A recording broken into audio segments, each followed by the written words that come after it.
네, 반갑습니다. 오늘은 성경 공부 58일차가 되겠습니다. 어느덧 이번 주 또 마지막 날 금요일이죠. 어제는 날씨가 너무 추웠던 것 같습니다. 밖에 서 있기가 10분도 서 있기가 힘들 정도로 굉장히 추운 날씨인데 오늘이 더 춥다네요. 네, 오늘은 어제는 영하 12도였었는데 오늘은 영하 12도까지 내려가고 최고 기온이 영하 3도라고 하니까 역시나 건강관리 잘 하시길 바라겠습니다.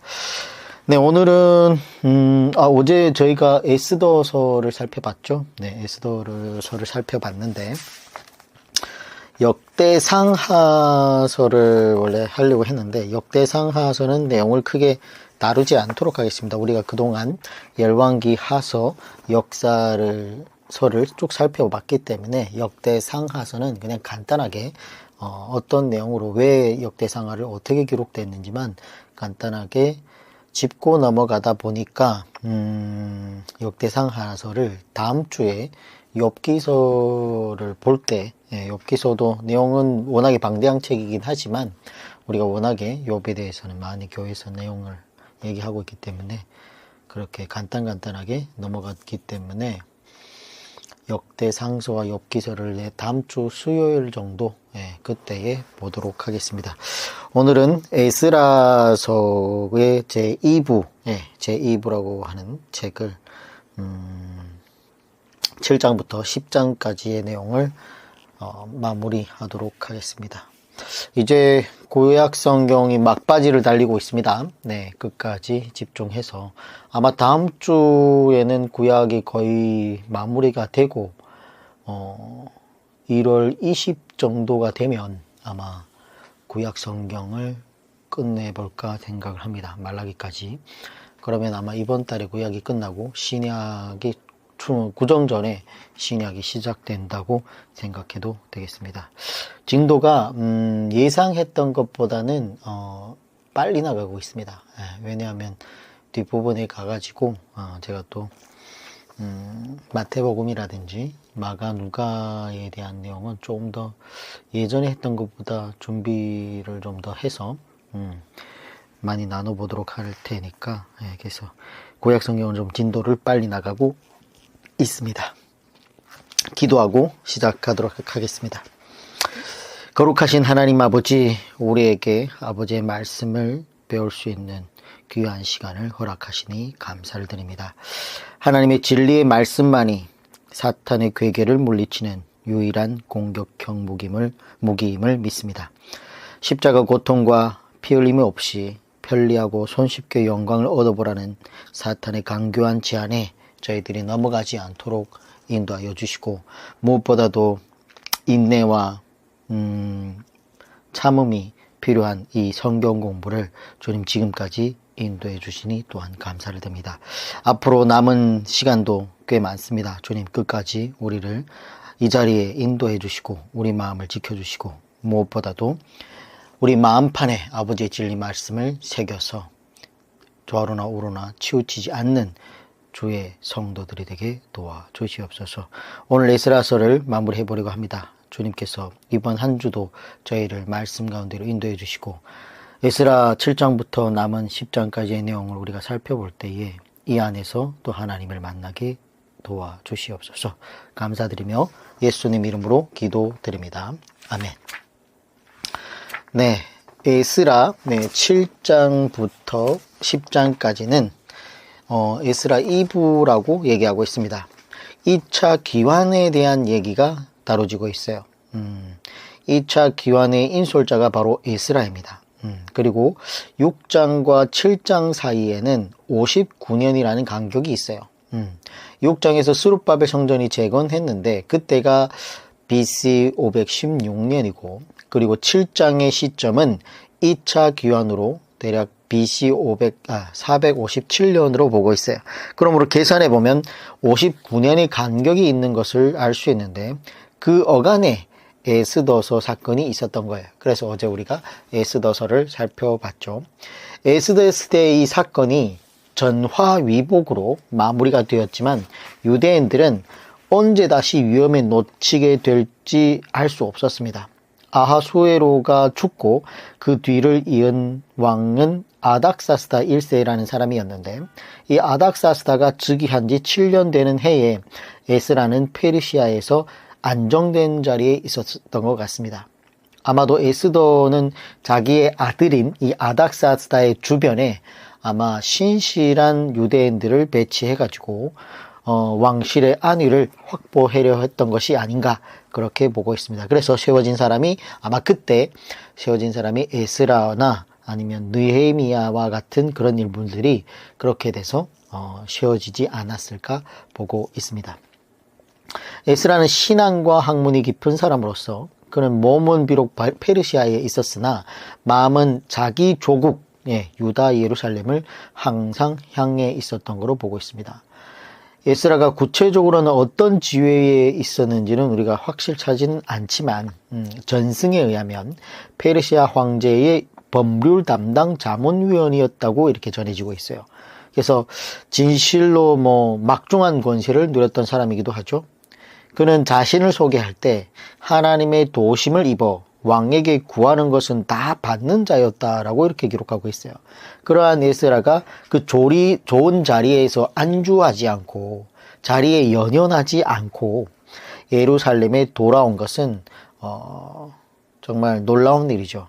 그래서 BC 457년경에 예루살렘으로 2차 귀환을 하게 되는데, 그때 에스라와 함께 예루살렘에 돌아왔던 사람의 명수는 1754명이었습니다. 그래서 에스라는 국민들에게 율법을 가르칠 마음을 품고 예루살렘으로 돌아왔다라고 이렇게 기록하고 있습니다. 그러나 예루살렘에 와서 보니까 상상도 못할 만큼 타락해 버린 귀환 공동체의 생활을 보고서 절망하고 탄식했습니다.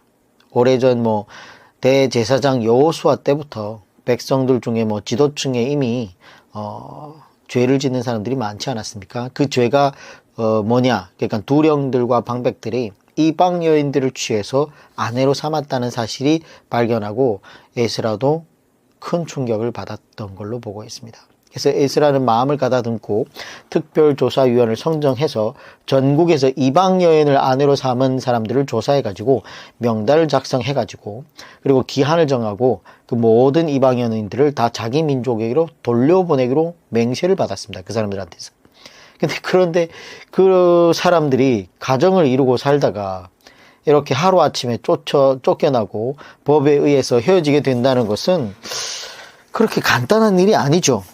그때 에스라가 척결해서 돌려보냈던 이방 여인들이 그의 친정나라 오빠나 이런 자기 친척들을 데리고 와가지고 때로 몰려와가지고 예루살렘을 함락시키고 성벽을 허물어 버리고 성문을 불태우고 수많은 사람이 또 죽고 더 많은 사람들을 사로잡아간 걸로 보고 있습니다. 그래서 에스라의 개혁은 큰 난관에 봉착되고 말았죠. 그래서 이때 느헤미야가 와서 함께 동력하지 않았다면 에스라의 개혁은 목표를 이루지 못하고 끝날 수도 있었을 텐데 또 느헤미야가 와서 또 도와주는 그런 장면이 나타나고 있습니다. 그래서 에스라서를 보고 다음 주 월요일부터 제가 느헤미야를 이렇게 살펴보게 될 텐데, 이런 분위기를 알고 에스라 7장부터 10장까지 에스라서의 2부를 오늘 마무리해 보도록 하겠습니다. 7장 1절. 이 일 후에 바사왕 아닥사스다가 왕위에 있을 때에 에스라라 하는 자가 있으니라. 그는 스라야의 아들이요 아사라의 손자요 힐기야의 증손이요. 이 바사왕 아닥사스다가 페르시아 6대 황제 크세르크세스예요. 에스라가 하는 자가 있느니라, 이렇게 지금 쓰고 있죠. 그러니까 에스라가 자기가 지금 에스라서를 쓰고 있으면서 제 3인칭 작가 시점으로 이렇게 쓰고 있다는 거예요. 마치 다른 사람이 기록하고 있는 것처럼 지금 말하고 있다는 거죠. 7장 2절. 살룸의 현손이요 사독의 5대 손이요 아히두베의 6대 손이요. 사독은 솔로몬 때의 대제사장이었죠. 그래서 사독의 대제사장 후손이라는 거예요. 5절. 아비수아의 13대 손이요 비느하스의 14대 손이요 엘르아살의 15대 손이요 대제사장 아론의 16대 손이라. 자, 이렇게 써서 지금 에스라 자신의 배경을 왜 이렇게 신경을 써서 설명하는가 하면 1차 귀환자들이 그 오랫동안 재건을 위하여 고생을 너무 했죠. 그런데 이 1차 귀환 이후에 79년 후에 에스라가 오니까 너 뭐야? 내가 뭔데 이제 오냐? 내가 뭔데 지금 와가지고 이렇게 리더처럼 지도자처럼 얘기하고 있느냐? 이런 반응이 나올 수 있었다는 거죠. 그래서 자기의 배경에 대해서 자세히 말하고 있는데 이렇게 에스라는 자신의 배경을 알게 되면 뭐 누구도 말 못하지 그런 정도의 뭐는 그 혈통을 타고났죠. 대제사장 아론의 16대 손이니까 솔로몬 시대의 대제사장이었던 사독의 후손이니까. 그래서 뭐 입 다물라 이런 뜻이죠. 네. 7장 6절 이 에스라가 바벨론에서 올라왔으니 그는 이스라엘의 하나님 여호와께서 주신 모세의 율법에 익숙한 학자로서 그의 하나님 여호와의 도우심을 입음으로 왕에게 구하는 것은 다 받는 자더이다. 그러니까 바벨론에서 올라왔다는 거예요. BC 457년에 2차 귀환을 했다는 거죠. 그리고 그는 율법에 익숙한 학자였다는 겁니다. 레위기와 오경을 중심으로 해가지고 익숙한 학자였다는 거죠. 그래서 여호와의 도우심을 입음으로, 그래서 에스라의 이름의 뜻이 도우신다라는 뜻이라고 그랬죠. 에즈라. 그는 페르시아 황제가 거절하지 못할 만큼 권위를 갖고 신망을 받던 인물 중에 하나인데 그러한 그가 다 버리고 예루살렘으로 온 것입니다.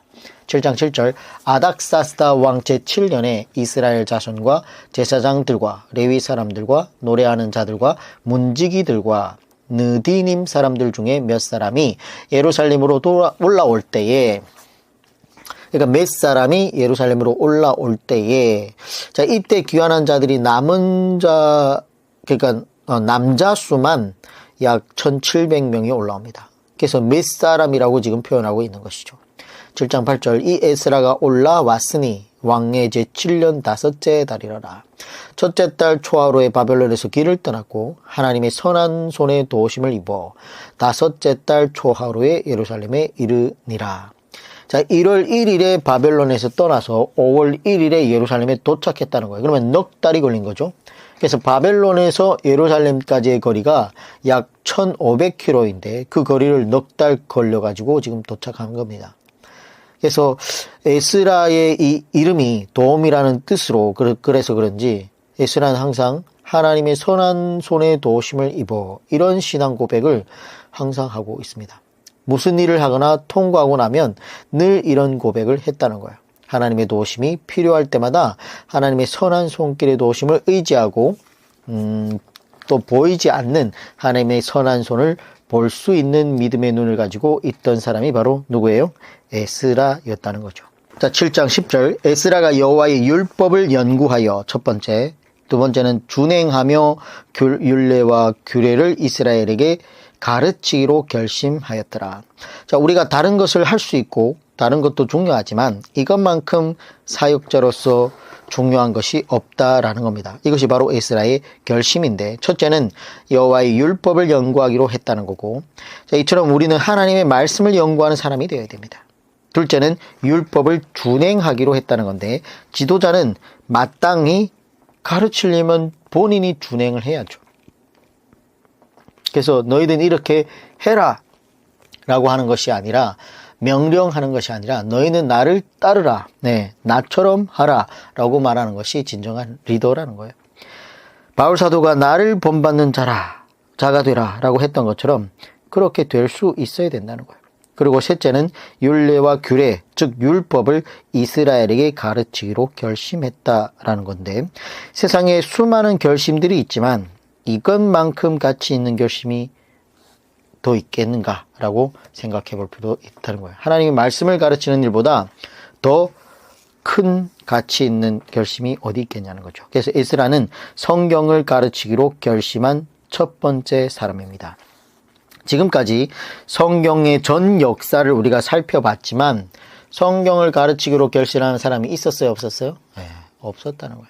근데 성경을 가르치기로 결심한 사람이 에스라인데 그는 한국 교회에 그렇게 크게 소개되지 않고 있습니다. 스룹바벨과 여호수아가 일단 하드웨어적인 저거를 구축하지 않았습니까? 예, 귀환해가지고 성전을 짓고 성벽을 구축하고 생활터전과 그런 거 기초 인프라를 구축해놨죠. 그리고 에스라가 뭘 해요? 예, 이제 이들의 마음판에 소프트웨어 같은 그거를 구축할 준비를 하고 있는 거죠. 사람의 마음에 하나님의 말씀을 심기 위하여 지금 귀환한 것입니다. 오늘날 교회들이 어쩌면 하드웨어적인 거는 너무 잘 만들어져 있어요. 예배당이랑 지어놓은 거 보면 의리의리하죠. 예. 근데 아무리 외적인 하드웨어가 그렇게 멋지고 잘 만들어졌더라도 소프트웨어가 없으면 어때요? 안 된다는 거예요. 문제는 소프트웨어가 잘 마련해야 돼 있어야 되는데 그게 안 돼 있다는 거예요. 컴퓨터가 아무리 좋지만 하드웨어가 소프트웨어가 없으면 어째요? 깡통에 불과하죠. 쓸모없는 거라는 거예요. 그러므로 교회는 에스라처럼 사람의 마음에 말씀을 심어주어서 그 말씀대로 움직일 수 있도록 해야 하는 것이 교회가 마땅히 해야 되는 일이라는 겁니다. 그런 면에서는 에스라가 아주 유명한 신앙인이었다는 거죠. 자, 그리고 11절 이하는 아닥사스다 왕이 내린 조서가 기록되어 있는데 에스라가 오면서 황제가 내린 조서를 가지고 온 것입니다. 7장 11절 여호와의 계명의 말씀과 이스라엘에게 주신 율례학자요 학자 겸 제사장인 에스라에게 아닥사스다 왕이 내린 조서의 초본은 아래와 같으니라.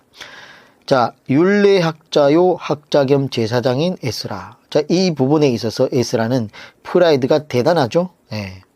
자기 자신을 소개하는데 뭐예요? 율례학자이기도 하면서 학자 겸 제사장인 에스라. 자기 스스로 이렇게 소개를 하고 있습니다. 그리고 이것을 에스라가 가지고 왔다는 거예요.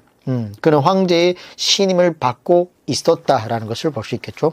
7장 12절 모든 왕의 왕 아닥사스다는 하늘의 하나님의 율법의 완전한 학자 겸 제사장 에스라에게 이렇게 소개하고 있습니다. 에스라는 이방나라 황제 앞에서 얼마나 거룩하고 반듯하고 믿음직스럽게 행했으면 황제의 조서를 보면 그가 에스라를 얼마나 믿고 신임하고 있는지가 묻어난다는 거예요.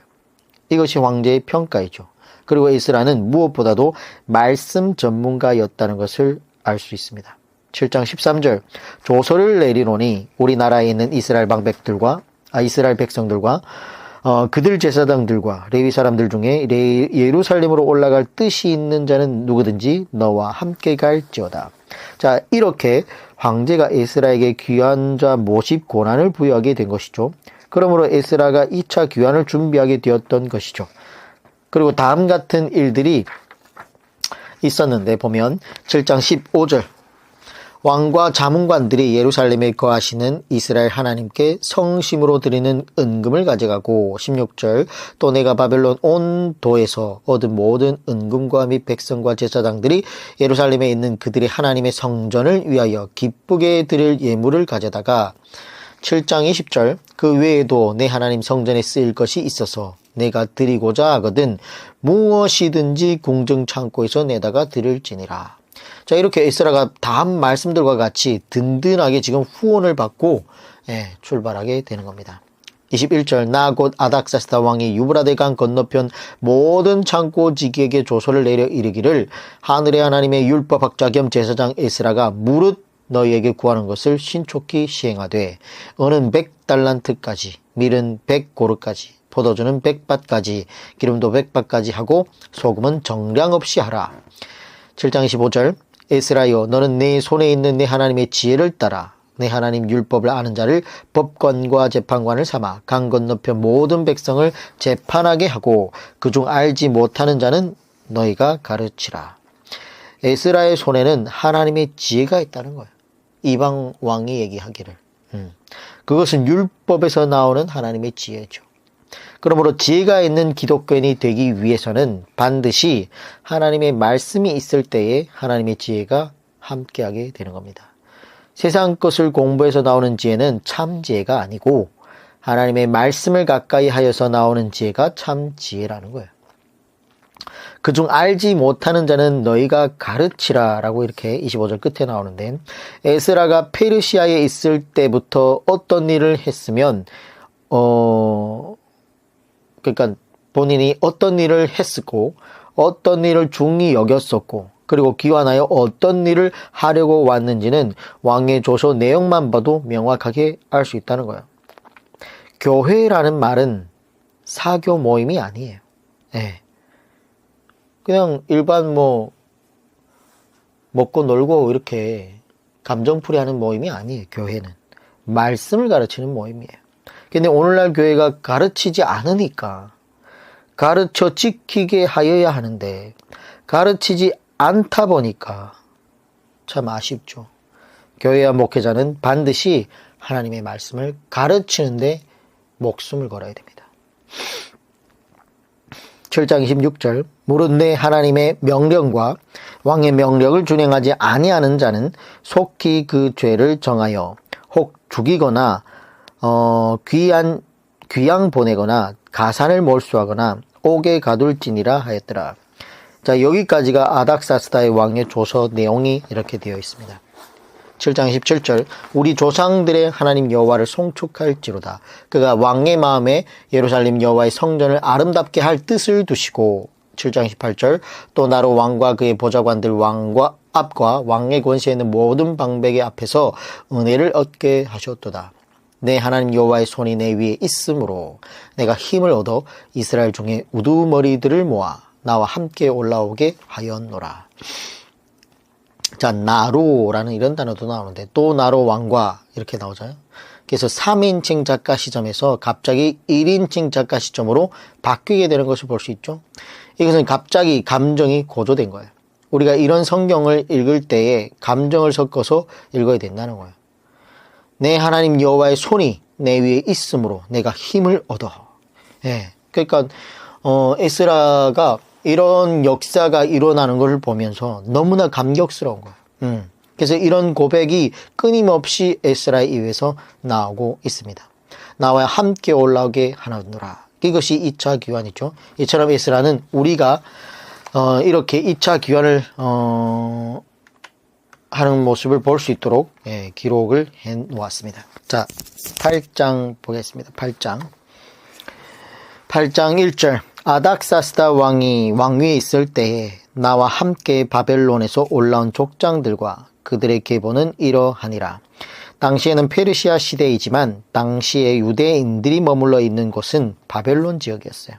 그래서 그 다음부터 2차 귀환자 명단이 기록되어 있는데, 그러므로 이 명단을 보고 귀환자 숫자를 계산해 볼 수 있습니다. 남자 수가 총 1772명이 나오고 부인 아들까지 포함하면 한 5,000명 정도 있건 같습니다. 그러므로 1차 귀환자는 약 5만 명 정도였고 2차 귀환자는 1차 귀환자의 10분의 1 정도밖에 안 되는 그 정도이더니 지금 2차 귀환을 했다고 볼 수 있겠죠. 그러면 왜 2차 귀환자의 숫자가 이렇게 적었을까? 그런 걸 볼 때 첫째는 전체가 바벨론 페르시아에 태어난 사람들이었죠. 그러므로 그들은 페르시아 사람이나 거의 마찬가지였다는 겁니다. 즉 그만큼 시간이 흘러가 버린 거죠. 그러다 보니 자기 고향 조국에 대한 그런 열망이 페르시아에서 태어나다 보니까 크지 않다는 거예요. 둘째는 바벨론 페르시아에 생활한 지 지금 129년이 지났습니다. 그러므로 생활 기반을 포기하기가 쉽지 않다는 거예요.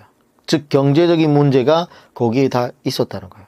그러므로 이처럼 두 가지 문제가 복합적으로 작용하면서 2차 귀환자 숫자가 그렇게 많지 않았던 걸로 보고 있다는 겁니다. 그리고 흥미로운 사실 한 가지는 에스라 2장에 1차 귀환자 명단이 나오고 8장에 2차 귀환자 명단이 나오는데 1차 귀환자 명단과 지금 79년 후에 2차 귀환자 명단을 비교해보면 귀환에 동참한 그들의 이름이 거의 일치하다는 거예요. 할아버지 때에 귀환하였던 사람들이 손자 때에 귀환했다는 것을 볼 수 있어요. 그러니까 경건한 가문에서 경건한 자손이 태어난다는 것을 알 수 있습니다. 선조가 어떤 믿음을 보여주었느냐에 따라서 후손들이 따라간다는 거예요.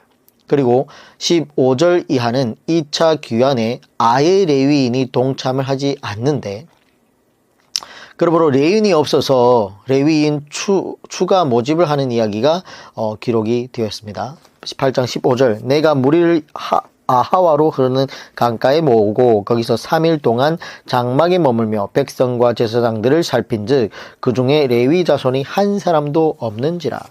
자, 오늘날로 말하면 목사님, 전도사님들이 가장 세속화되어 가지고 동참하지 않았다는 거예요.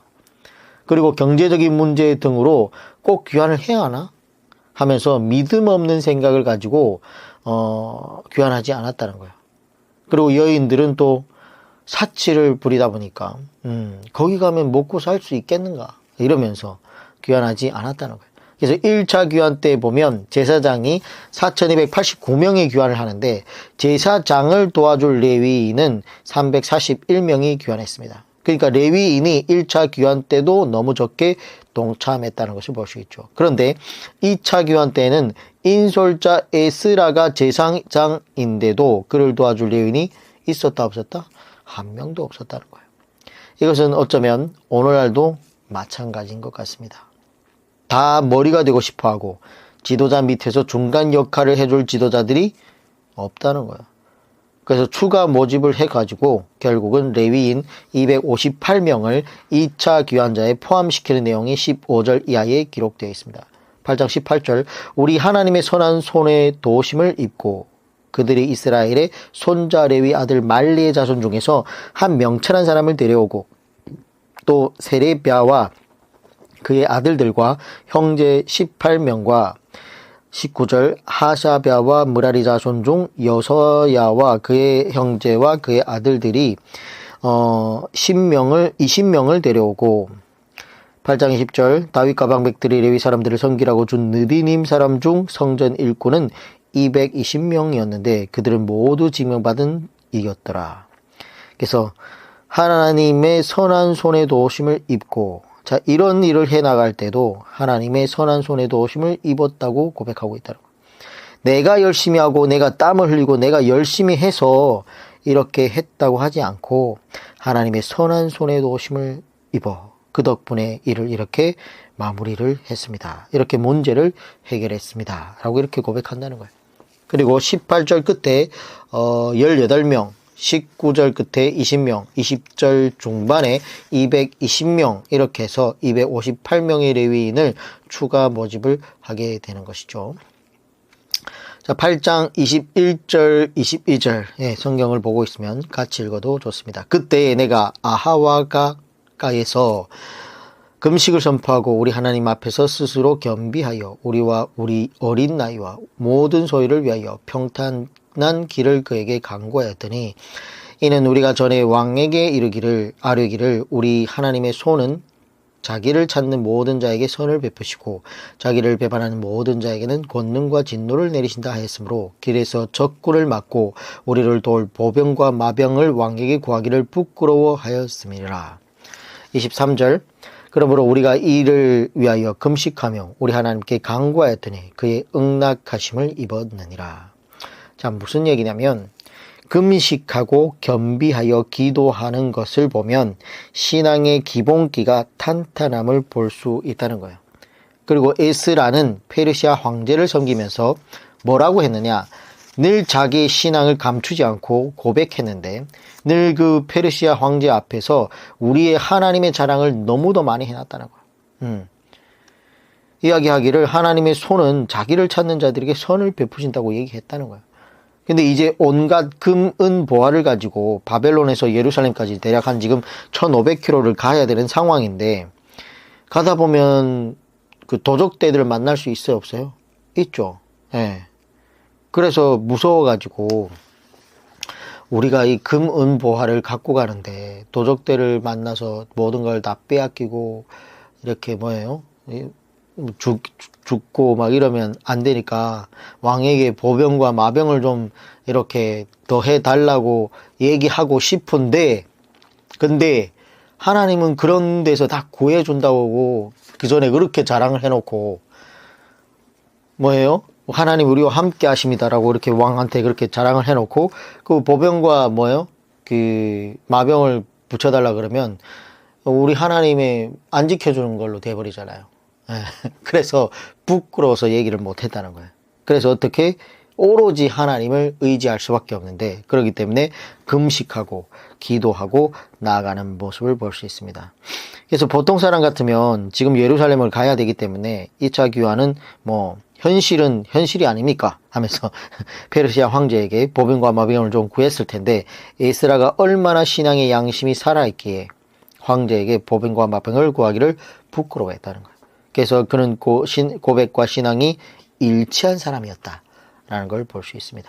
8장 23절, 그러므로 우리가 이를 위하여 금식하며 우리 하나님께 간구하였더니 그의 응낙하심을 입었더라. 에스라는 페르시아 황제에게 보병과 마병을 황제에게 구하기를 부끄러워하며 이를 위하여 금식하면서 하나님께 간구하였더니 하나님의 응답을 받게 됐다. 이렇게 얘기하고 있습니다. 우리가 사실은 애매모호하게 하기 때문에 응답을 잘 못 받습니다. 우리가 하나님의 나라와 하나님의 일을 위하여 정말 단호하게 행동한다면 천군 천사를 통하여 하나님께서 우리를 돕게 되실 겁니다.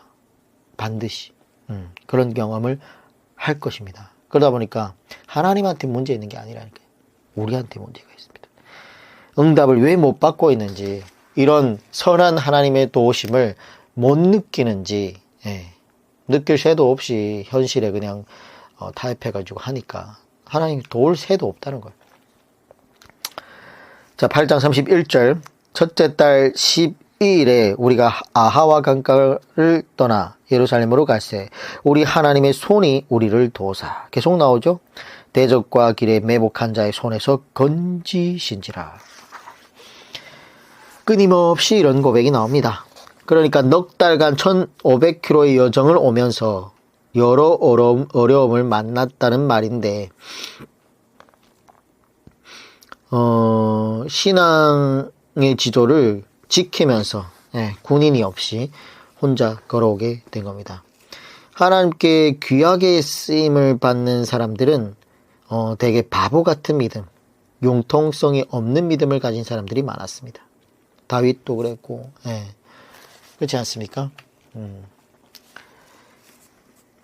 그래서 현대 기독교인들은 이런 걸 보면 정말 예전에 믿음의 선배들, 선조들, 성경에 나오는 이런 위대한 사람들의 믿음에 비하면 너무 미꾸라지 같은 그런 그런 믿음을 많이 갖고 있죠. 융통성을 어찌나 잘 발휘를 하는지 너무나 많죠. 융통성이 현실에 적극적으로 타협하고.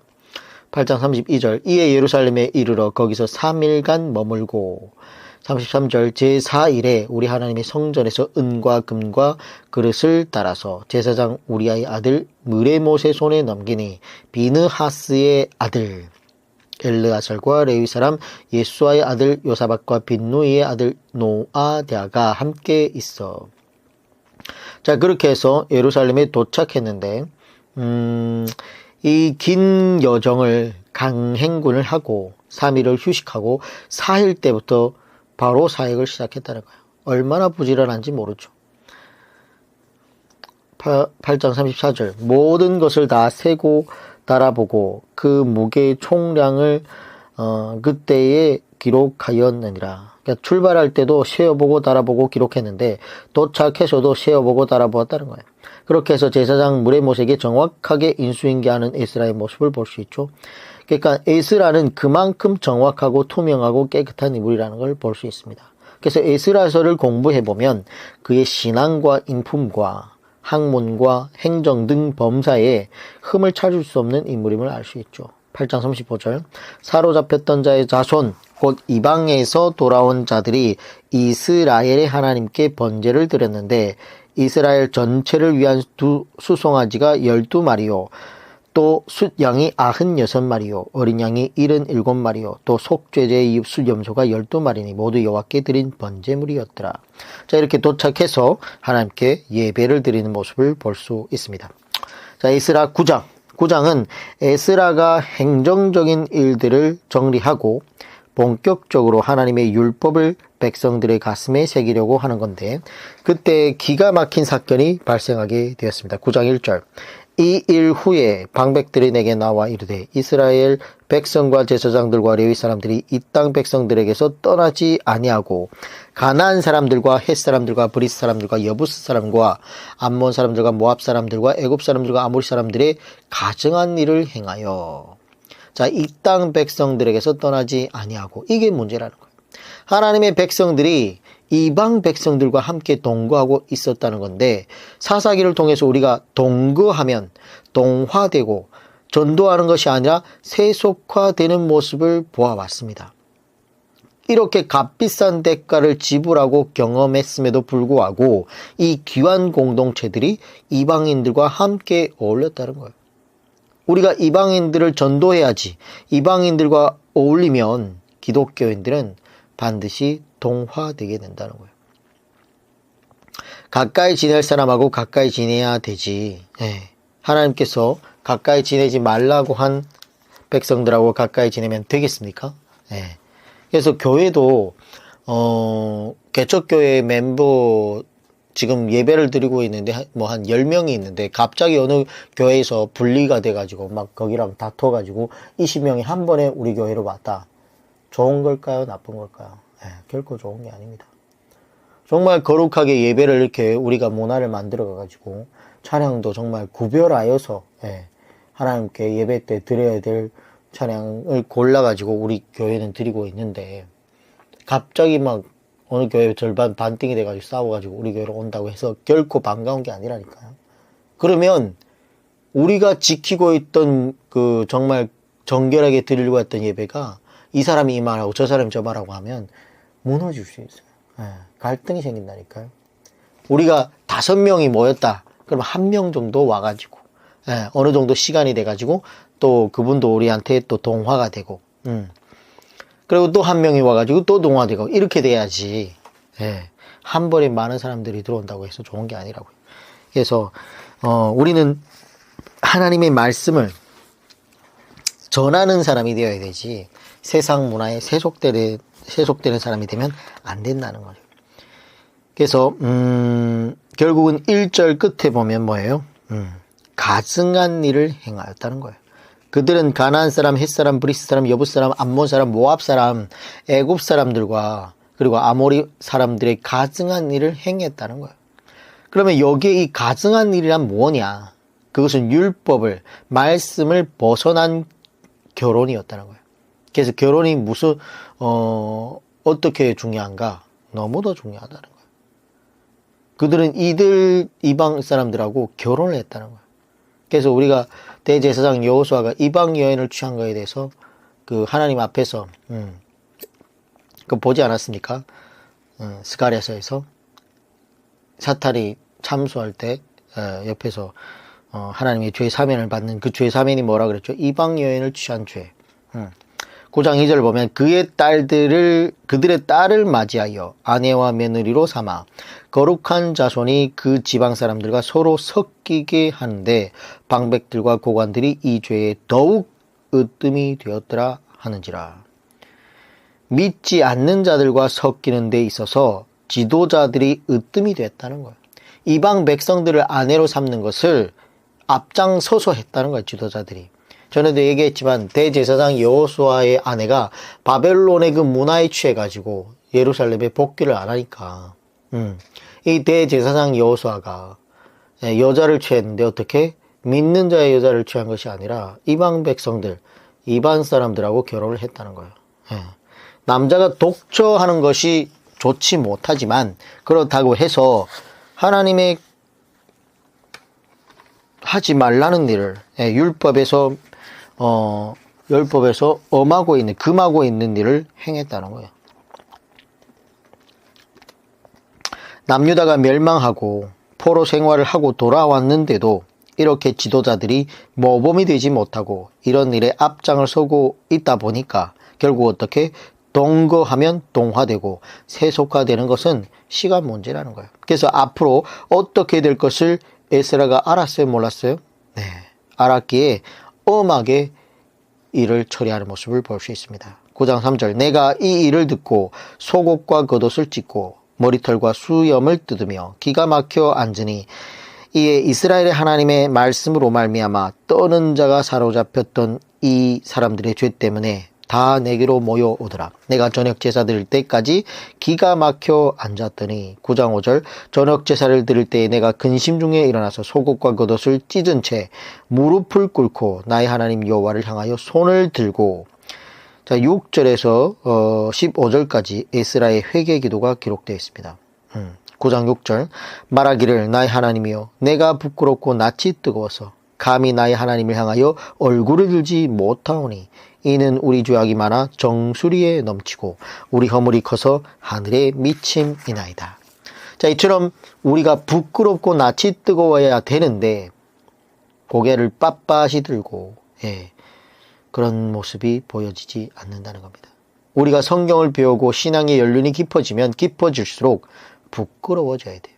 근데 기독교인들이 오직 믿음이라는 이 네 글자에 취해가지고 부끄러움이 없이 사라져 버렸다는 거예요. 그래서 믿음 생활을 오래 하면 오래 할수록 교만해지는 분들이 너무 많습니다. 우리의 양심이 살아나야 될 테인데 너무 아쉽습니다.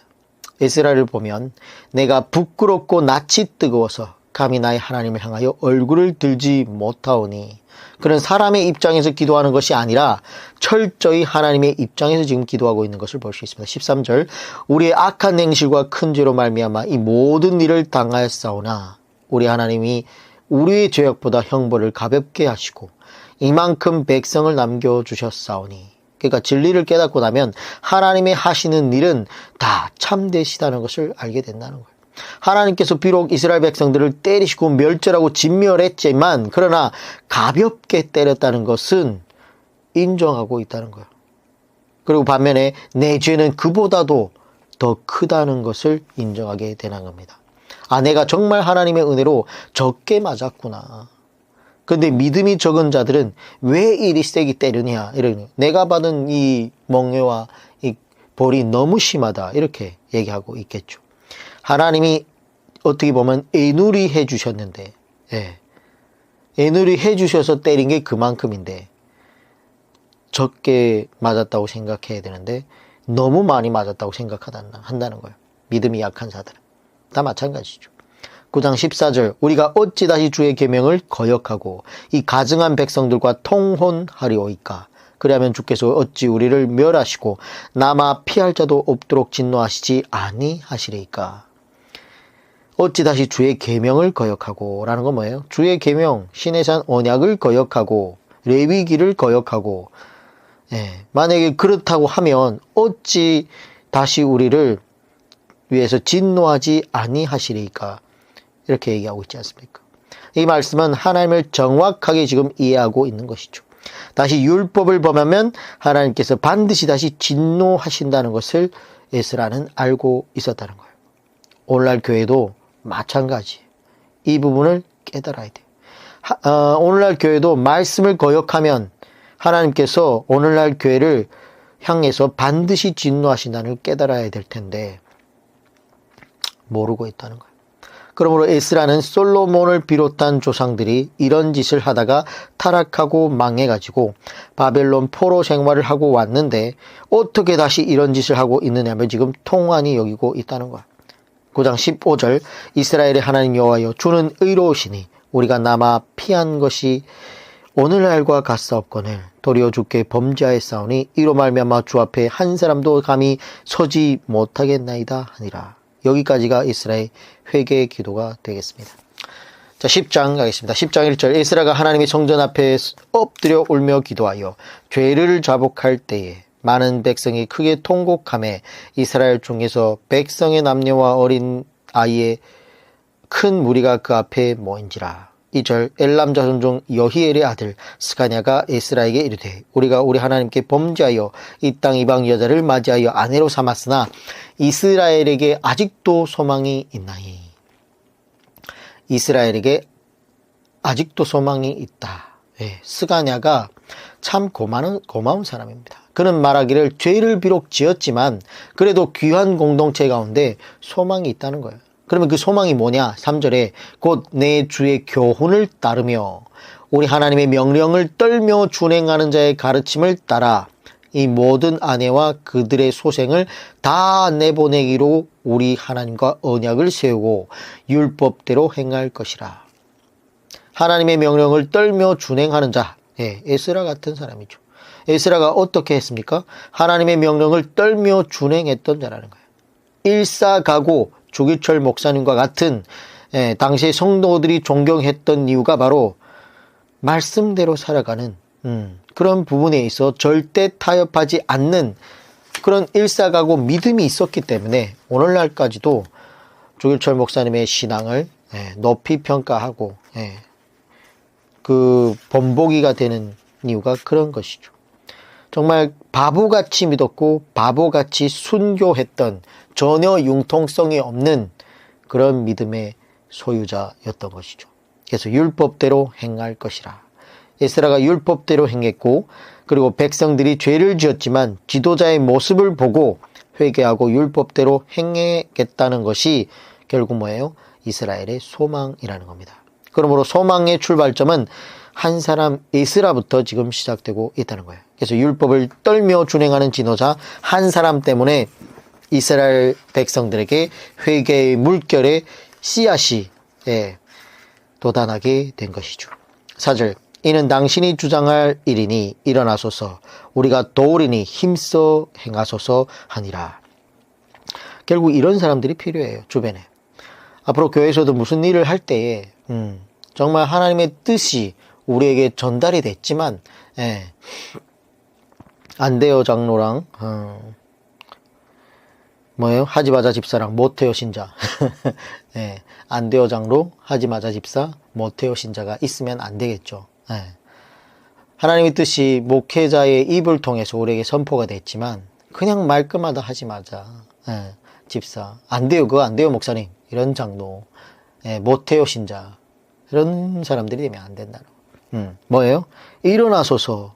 목회자가 두렵고 막 두려워할지라도 옆에 함께 섬기는 재직들이 목사님 그건 하나님 뜻인 것 같습니다. 우리 함께 힘을 합쳐 봅시다. 하나님 우리와 함께 하십니다. 이런 식으로 힘을 실어주고 그렇게 해야 되는데 그런 사람이 너무 필요하다는 거예요. 그래서 에스라도 때로는 흔들리지 않겠습니까? 오늘날 우리 주의 종들이 목회자들이 흔들릴 때가 있지 않겠습니까? 그럴 때마다 요동하고 갈등이 생기고 외로움도 느끼고 할 텐데 그럴 때에 정말 스가랴 같은 사람이 여러분도 다 됐으면 좋겠습니다. 그런 스가랴 같은 사람이 되어서 정말 하나님의 일에 하나님 뜻을 잘 구별해서 주의 종을 도와서 교회를 함께 정말 책임지고 이끌어 나가는 노성벽 같은 믿음을 가진 주의 성도들이 되기를 소망합니다. 10장 7절 유다와 예루살렘에 사로잡혔던 자들이 자손들에게 공포하기를 너희는 예루살렘으로 모이라. 자 이렇게 해서 에스라가 모든 백성들을 예루살렘에 모이게 합니다. 10장 8절 누구든지 방백들과 장로들이 훈시를 따라 3일 내에 오지 아니하면 그의 재산을 정몰하고 사로잡혔던 자의 모임에서 쫓아내리라 하매. 그러니까 총회에서 쫓아낸다는 거죠. 10장 9절 유다와 베냐민 모든 사람들이 3일 내에 예루살렘에 모이니 때는 아홉째 달 20일이라. 그러니까 유대력으로 말하면 9월 20일이라는 거죠. 무리가 하나님의 성전 앞 광장에 앉아서 이 일과 큰 비 때문에 떨고 있더니 아홉째 달 21일이라. 이때가 BC 457년으로 보이는데 그때가 우기였습니다. 우기. 이때는 양력으로 보면 12월로 보고 있는데 우기였던 거죠. 이스라엘 쪽은. 이 일과 큰 비 때문에 떨고 있더니 그러니까 이방인과 결혼한 일과 겨울비 때문에 떨었다는 것이죠. 그러니까 죄도 적고 날씨도 춥고 하니까 그냥 덜덜 떨었다는 거예요. 10장 10절 제사장 에스라가 일어나 그들에게 이르되 너희가 범죄하여 이방 여자를 아내로 삼아 이스라엘의 죄를 더하게 하였으니 11절 이제 너희의 조상들이 하나님 앞에서 죄를 자복하고 그의 뜻대로 행하여 그 지방 사람들과 이방 여인을 끌어버리라 하니. 그러니까 죄를 자복하고 한국교회가 이건 좀 잘해요. 예. 자복하고 회개하고. 예. 근데 중요한 거는 그리고 또 죄를 짓고 또 자복하고 또 죄를 짓고 또 자복하고 이렇게 반복한다는 게 그게 문제인 거예요. 그것은 하나님을 모독하는 행위일 수도 있습니다. 예를 들면 부인이 바람을 피우고 잘못했다고 빌었어요. 그 용서해줬어. 또 바람을 피웠어. 또 잘못했다고 했어. 예. 그러면 결국 뭐예요? 남편을 그냥 모독하는 거랑 똑같죠. 예. 그런 거라는 거예요. 죄를 자복하고 하면 죄를 짓지 말아야죠. 힘써 짓지 말아야죠. 그리고 죄를 자복한 다음에 어떻게 해야 되는가? 그의 뜻대로 행하여. 예. 중요한 건 오늘날 교회가 못하고 있는 것이 이 부분이라는 거예요. 이것을 한국교회도 못하고 있다는 거예요. 자, 그렇다면 죄를 자복한 것이 진짜였을까 생각해 볼 필요가 있다는 거예요. 얼마든지 가짜 자복도 있다는 거예요. 근데 오늘날 교회에서 많은 사람들이 행함을 조금만 강조하면 율법주의라고 자꾸 낙인을 찍어버려요. 행함을 강조하면 행함으로 구원을 받는다는 얘기가 아닌데도 행함 얘기만 나오면 그건 율법주의야. 이런 식으로 낙인 찍어버린다는 거예요. 예, 야고보서를 전해보지 않아서 그래요. 행함이 없는 믿음은 거짓 믿음인데 이런 것처럼 그냥 말로만 입으로만 용서해달라고 하면서 돌아가면 똑같아. 10장 12절 모든 회중이 큰 소리로 대답하여 이르되 당신의 말씀대로 우리가 마땅히 행할 것이니이다. 15절 오직 아사헬의 아들 요나단과 디과의 아들 야스야가 일어나 그 일을 반대하고 무슬람과 레위 사람 삽부대가 그들을 돕더라. 근데 요나단과 야스야라는 사람이 뭐예요? 반대했다는 거예요. 아마도 그들이 에스라의 개혁 전체를 반대한 것이 아니고 시행 방법에 대해서 반대한 것 같습니다. 이처럼 항상 반대하는 사람은 있다라는 거예요. 예. 만장일치는 그건 거짓이라는 거예요. 누군가의 뭐예요? 기만 행위라고 해야 되나? 위선, 있다는 거예요. 10장 16절 사로잡혔던 자들의 자손이 그대로 한지라 제사장 에스라가 그 종족을 따라 각각 지명된 족장들 몇 사람을 선임하고 열째 달 초하루에 앉아 그 일을 조사하여 10장 17절 첫째 달 초하루에 이르러 이방 여인을 아내로 맞이한 자의 일조하시기를 마치니라. 자, 그래가지고 결국 10월 1일에 이방 여인과 결혼한 사람들을 조사하기 시작해가지고 그 다음 1월 1일에 조사를 마쳤는데 즉 석 달간 조사를 했는데 그리고 그 명단이 18절부터 공개가 됩니다. 10장 18절 제사장의 무리 중에 이방 여인을 아내로 맞이한 자는 여수아 자손 중 요사닥의 아들과 그의 형제 마아세야와 엘리에셀과 야립과 그달랴라. 그러니까 예수아 자손 중 여기 예수아는 스가랴에서에서 보았던 대제사장 여호수아를 말하는 겁니다. 그는 사탄 앞에 서서 부끄러운 옷을 입고 있었는데 그때 하나님께서 사탄에게 내가 저를 책망한다라고 라고 하며 이는 불에서 꺼낸 그 슬린 나무가 아니냐고 했던 사람이 바로 이 예수아라고 합니다. 그래서 여호수아라고 거기에 나와 있는데 여기에는 예수아라고 이렇게 적혀 있죠. 자, 그래서 그때 그가 이방 여인을 취한 문제를 가지고 사탄에게 정죄를 받았었죠. 예. 근데 뭐예요? 하나님께서 죄를 사면해 주셨고 면류관을 씌워주면서 복직시켜주는 모습을 봤었죠. 그래서 뭐냐면 그의 후손들이 그대로 답습했다는 거예요. 즉 여호사닥이 대제사장 여호수아와 똑같은 행동을 했다는 겁니다. 그런데 이 명단을 자세히 보면 제사장 레위인이 이방 여인과 결혼을 많이 했습니다. 그들이 25% 이상을 지금 차지하고 있어요. 당시의 귀환자들이 영적인 침체에 빠질 수밖에 없었던 것은 이러한 일에 영적 지도자들이 앞장을 섰기 때문에 영적인 침체가 일어날 수밖에 없다는 거예요. 오늘날 교회가 이만큼 음란한 이유는 목회자들이 음란하기 때문이라는 거예요. 주의 종들이 묵인하고 있다는 겁니다. 왜? 본인들도 음란하니까. 10장 44절 이상은 모두 이방 여인을 아내로 맞이한 자라. 그 중에는 자녀를 낳은 여인도 있었더라. 자, 이렇게 해서 매번 이런 문제가 이렇게 해가지고 일단락 거의 되는데, 하지만 이 일 후에 결국 뭐예요? 이렇게 쫓겨난 이 여인들이 어떻게 되겠습니까?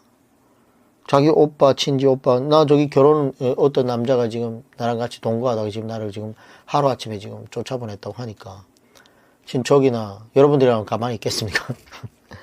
그런 거예요. 그러니까 그 가족들이 얼마나 화가 났던지 정말 사람들을 막 구름대처럼 몰고 와가지고 예루살렘 성문을 벌태워버리고 성벽을 허물어버리고 수많은 이스라엘 백성들을 죽이고 포로로 잡아가는 그런 끔찍한 사건이 발생하게 됩니다. 그래서 에스라는 성경을 가르치고 싶어서 2차 귀환자들을 데리고 왔는데 이런 일을 정리하다가 13년이란 세월을 그냥 보내고 맙니다.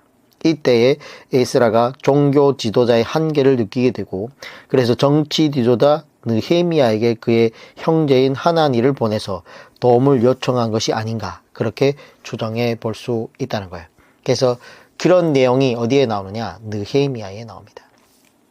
자, 그래서 이런 분위기로 에스라가 마무리가 된다는 거죠.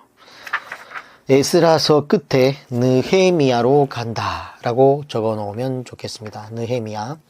느헤미야서는 내용이 또 상당히 많은데 느헤미야만큼 또 멋진 분이 없습니다. 다음 주에 저희가 느헤미야서를 볼 텐데 구약성경 727페이지라고 적어 놓겠습니다. 그래서 다음 주 월요일, 화요일 통해서 느헤미야를 마무리를 하도록 할 텐데, 오늘까지 58일차죠. 8일차 에스라서까지 마무리가 됐습니다. 이제 구약성경 거의 막바지에 달했습니다. 정말 다음 주 한 주가 지나면 남은 부분을 마무리하고 정말 하나님의 구약의 마지막 선지자였던 말라키를 살펴보게 될 텐데, 참 내용이, 말라키 내용에 가서는 또 여러분들이 듣지 못한 얘기를 많이 하게 될 것입니다. 많은 기대해 주시고, 이번 주일도 오늘이 또 금요일이니까 토요일, 일요일에는 올리지 않습니다. 이번 주일까지 여러분 또 하나님의 사랑 가운데, 수많은 은혜 가운데 은혜 받으시고 다음 주 월요일 날 힘차게 또 즐거운 마음으로 느헤미야를 시작해